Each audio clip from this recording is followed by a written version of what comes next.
జగన్కి దేవుడు మంచి బుద్ధి ఇవ్వాలని జిల్లా తెలుగుదేశం పార్టీ అధ్యక్షులు గండి బాబ్జీ అన్నారు. మంగళవారం జిల్లా తెలుగుదేశం పార్టీ కార్యాలయంలో జరిగిన విలేకరుల సమావేశంలో ఆయన మాట్లాడుతూ రాష్ట్రంలో కూటమి ప్రభుత్వం ఏర్పడిన తర్వాత ఇబ్బందులు వస్తున్నా కూడా వాటిని అధిగమించి సీఎం చంద్రబాబు పరిపాలన అందిస్తున్నారని అన్నారు. జగన్ అక్రమ కేసులు పెట్టి చంద్రబాబు నాయుడును జైల్లో పెట్టి ఏడాది పూర్తయిందన్నారు.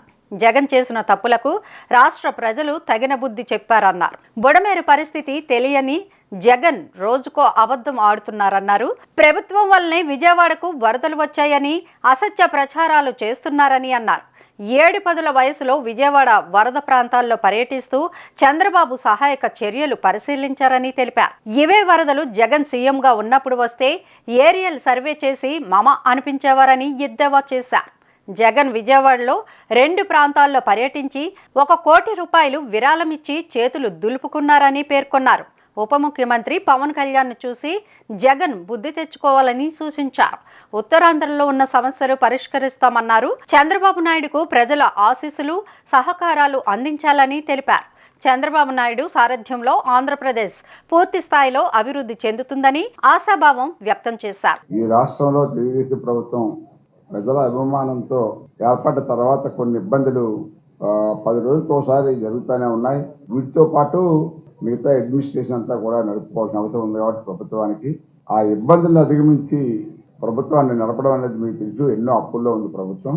అన్నిటికన్నా ముఖ్యమైనది మరి మన నాయకుడు ఈ రాష్ట్ర ముఖ్యమంత్రి ఈ జగన్మోహన్ రెడ్డి టీం అంతా కూడా అన్యాయంగా తన కేసులో ఇరికించి సుమారు మొన్న 8వ తారీఖుకి సంవత్సరం అయింది. ఆ రోజే చాలా మంది అనుకున్నారు కానీ నమ్మలేదు ఎవడం. జగన్మోహన్ రెడ్డి చేసిన పాపానికి ప్రాయశ్చిత్తం తప్పనిసరిగా జరుగుతుంది. ప్రజలు ఎవరికి చెప్పరు ఏం చేస్తారో. సో మనం ఎవరో ఊహించినంత శిక్ష వేశారు అతనికి. ఆ శిక్ష బహుశా జగన్ జన్మలో కూడా ఊహించినట్టు బహుశా ఇక ముందు కూడా జరగదు. ఆ రికార్డుని ఎవరు ఇంకా బ్రేక్ చేయలేడు. జగనే కాదు కదా ఎవరైనా సరే. ప్రజలు అంత ఖచ్చితమైన తీర్పు అంత కసిని తీర్పిచ్చారు కాబట్టి తట్టుకోలేని పరిస్థితుల్లో ఈవేళ వెంటనే ఉదాహరణకి నిన్న విజయవాడలో విపత్తు జరిగింది. ఆ మహానుభావుడు ముఖ్యమంత్రిగా ఉన్నప్పుడు విజయవాడ అంతా మీకు తెలుసు. చుట్టూ కాలువలు ఉన్న ప్రాంతం, చుట్టూ నదులు ఉన్న ప్రాంతం. ఎక్కడ ఏ చిన్న పొరపాటు జరిగినా ఆ నీరంతా కూడా విజయవాడ సిటీ కవర్ చేస్తుంది. దాన్ని కవర్ చేయడానికి చుట్టూ చాలా బ్యాలెన్సింగ్ తెలిసిన రిజర్వాయర్లు కాలువలో కట్టారు. అందులో బుడమేరు ఒకటి. ఈ బుడమేరు ఎలా పారుతుందో ఎలా కట్టారో కూడా తెలియని ముఖ్యమంత్రి రోజుకొకటి నోటుకు వచ్చినట్టు మాట్లాడి ప్రజల్ని భయభ్రాంతులు చేయడం,